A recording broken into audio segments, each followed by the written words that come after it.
Olá, pessoal. Estamos aqui em Agroalimento, o podcast que alimenta o mundo. E para falar de alimento ao mundo, temos que falar de saúde. Saúde em todos os aspectos, desde o solo, planta, animais, pessoas, meio ambiente, ar, tudo isso que envolve este conceito de saúde. E conosco, uma empresa admirável que está com a gente aqui, muito legal de estar com a gente aqui no podcast O Agroalimento, e é a SATS.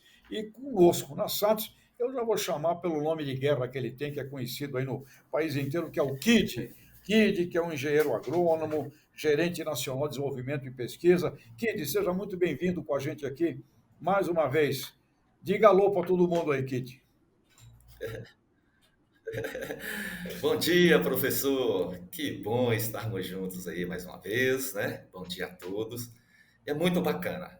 O podcast aí do Agroalimentos é muito bacana. A gente está levando informações, né, para os produtores e também para os consumidores, né? Como se trabalha hoje no campo, né? Para que a gente possa ter uma lavoura cada vez mais saudável e automaticamente um alimento cada vez mais saudável para ser consumido, né? Então é muito importante essas nossas Isso mesmo. reuniões, né?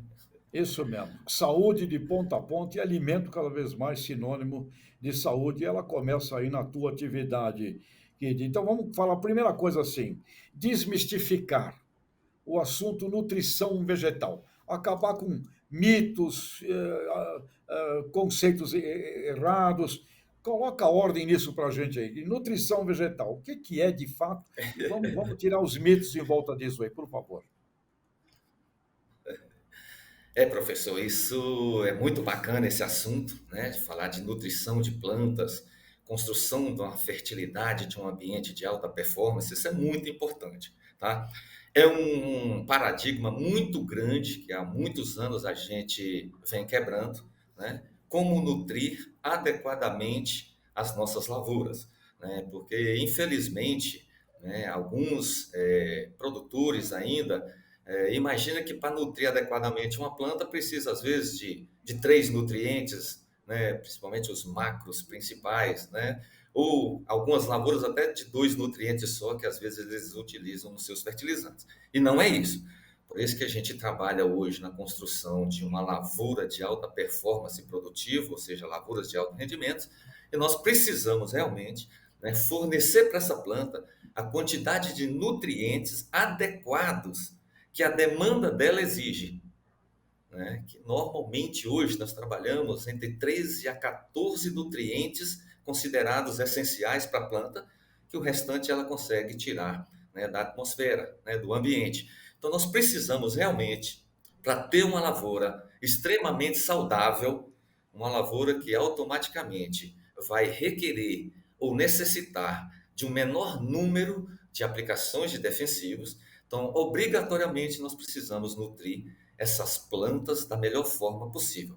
Isso começa através das análises de solo. Então, é um paradigma muito grande que a gente está conseguindo quebrar, que é o produtor ter primeiro em mãos a análise do solo dele, para depois a gente determinar qual tipo de fertilizante, qual a quantidade de fertilizante, né, se for necessário, e qual o momento mais adequado de se utilizar esse fertilizante para que a planta tenha realmente uma nutrição equilibrada, que seja uma planta mais saudável, uma planta que tenha a capacidade de expressar uma melhor capacidade produtiva e automaticamente produzir um alimento cada vez mais saudável para o consumidor.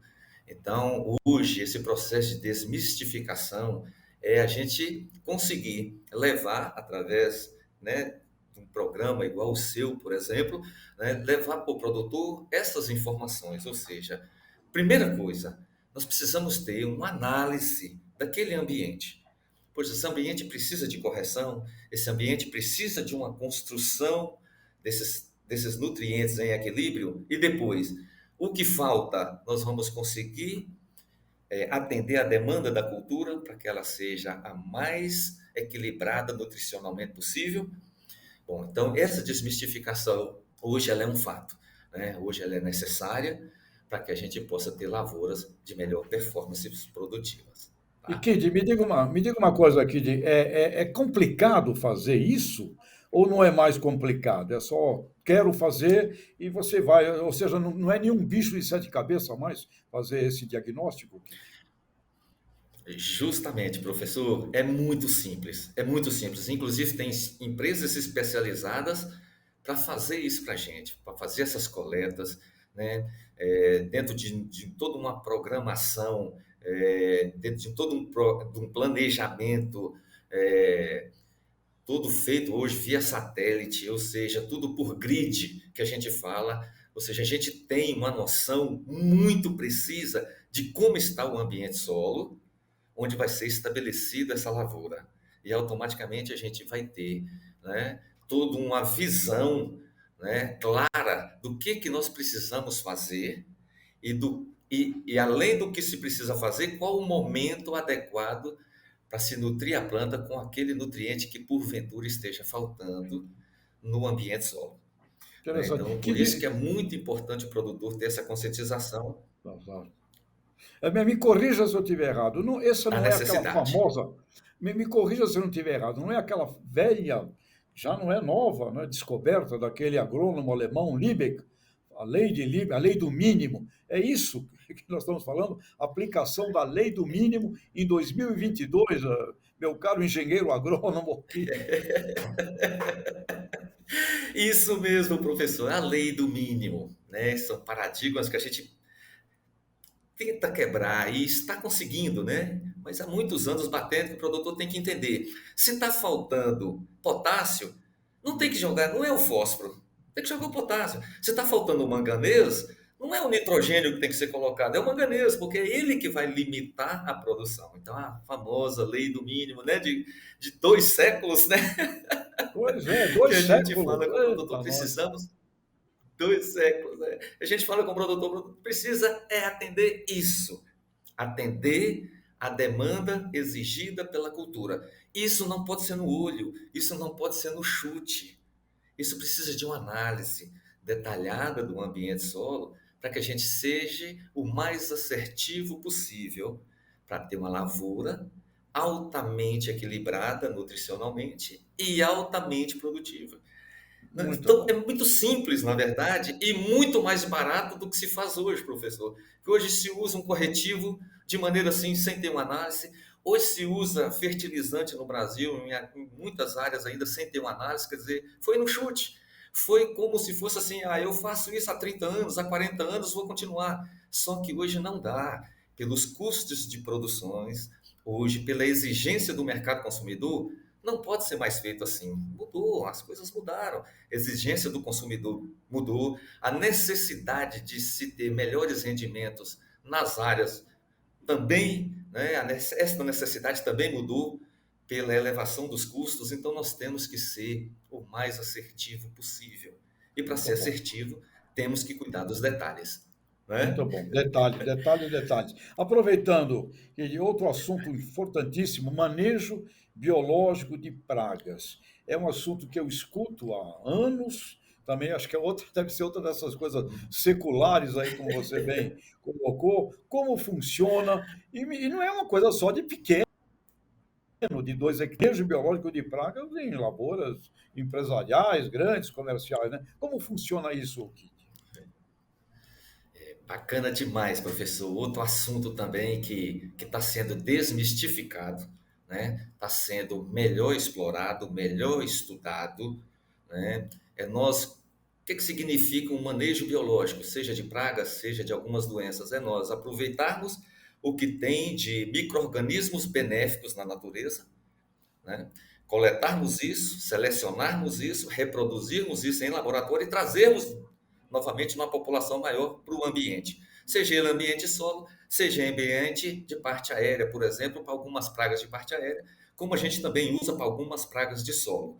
Ou seja, selecionar esses micro-organismos bons que a gente tem aí na natureza e reproduzirmos isso em laboratório e trazermos isso para nos ajudar no manejo, né, dessas doenças e dessas pragas. Né? Hoje, por exemplo, nós temos muitas pragas que já estão adquirindo, né, tolerâncias e até mesmo resistências a algumas moléculas químicas, de tanto que elas foram utilizadas no combate a essas pragas. Então, hoje é necessário, hoje não é mais uma aplicação de luxo, não é mais coisas assim de se fazer, pô, eu já estou fazendo uma coisa extra, não. Hoje é necessidade de incorporarmos um manejo biológico ao nosso sistema produtivo. Isso é necessário, seja no manejo de nematóide, seja no manejo de um percevejo castanho, né, que são pragas de solo, seja no manejo de uma larva de um coleóptero que a gente chama de coró, seja no manejo de lagartas de soja, como também pragas de parte aérea, como a cigarrinha do milho. Tem nos tirado sono, professor, a cigarrinha do milho, devido à grande população dela nos ambientes que se produz milho e um número muito grande de revoadas, ou seja, a reinfestação da praga aquele ambiente que está sendo produzido ou cultivado o milho. Então, hoje o manejo biológico se tornou uma necessidade. O que que o produtor precisa entender? Que ele precisa estar tendo um contato com pessoas que tenham conhecimento sobre esse fato para poder planejar dentro do seu programa, né, um produto biológico e também escolher empresas idôneas, tá? Aí vem o caso que muitas vezes me perguntam, Kid, e as fábricas on-farm? E as on-farm, ou seja, fábricas que estão sendo feitas nas propriedades. Bom, esse é um assunto que assim, até eu trabalho ele de uma forma muito simples para não ter polêmica, tá, produtor? Porque a gente não pode condenar uma coisa que o produtor quer fazer, tá? A gente não pode condenar. É uma busca dele para baixar seu custo, também interagir no sistema. O que a gente pede ao produtor que, porventura, queira fazer a sua reprodução biológica na sua fazenda, que a gente chama de on-farm, ele tenha ou ele busque conhecimentos e ele tenha critérios e parâmetros, porque nós estamos falando de um micro-organismo. E os meios de culturas utilizados para reproduzir micro-organismos bons, os micro-organismos ruins também vão ser reproduzidos. Então, o que a gente pede, né? É necessário hoje um manejo biológico associado ao manejo químico, inclusive para nós termos alimentos com menor número de aplicações de defensivos, né? Menores números de aplicações, nós vamos ter um alimento mais saudável. O mais importante, o manejo biológico vem nos ajudar no manejo eficaz de praga. Se o produtor faz um farm, tenha critério, tenha parâmetros, tenha asepsia, tem um pessoal treinado. Hoje tem muitas empresas que treinam o pessoal para fazer isso, tem um ambiente selecionado para isso. E o que a gente pede mais para essa turma dos on-farm? Cuidado. Cuidado, e Cuidado. tenham cuidado, né? Para que a gente não reproduza coisas Tá ruins certo. e você está trazendo para um ambiente coisas ruins, né? Muito bem. E o manejo biológico, produtor, é um caminho sem volta. É uma ferramenta importantíssima que nós temos hoje para nos ajudar nessa busca de quê? Lavoura saudável, saúde do campo, trazendo saúde para o consumidor, para a cidade. E o Perfeito. manejo biológico é uma ferramenta importantíssima. E isso dá mais lucro, ainda tem mais essa. É mais lucrativo para o produtor. Nós vimos, então, com o que de hoje, da SATS Nutrição Vegetal, acabando com mitos, o aspecto do manejo biológico de pragas, algo fundamental, o alerta que o KID deixa com relação ao on-farm, faça, mas então faça muito bem feito, porque cuidado para o tiro não sair pela culatra, se não fizer essa coisa delicadíssima, né? Sem todos os rigores, os processos, né? Que precisam estar envolvidos numa coisa delicada como essa. Então, Kid, o seu até já para o nosso pessoal todo aqui e que te vê no campo por aí, te vê aí no nosso mundo do agro aí todos os dias, o teu alô para eles. Ô, professor, muito obrigado, né? Quero agradecer mais uma vez a gente estar junto aqui, participando aí desses assuntos, né, até certo pontos polêmicos e desmistificar bastante sobre esse assunto. Um grande abraço, né, a todos os produtores, consultores, colegas de profissão. Tudo de bom a todos. Viva o nosso agro. Grande abraço. Um grande abraço.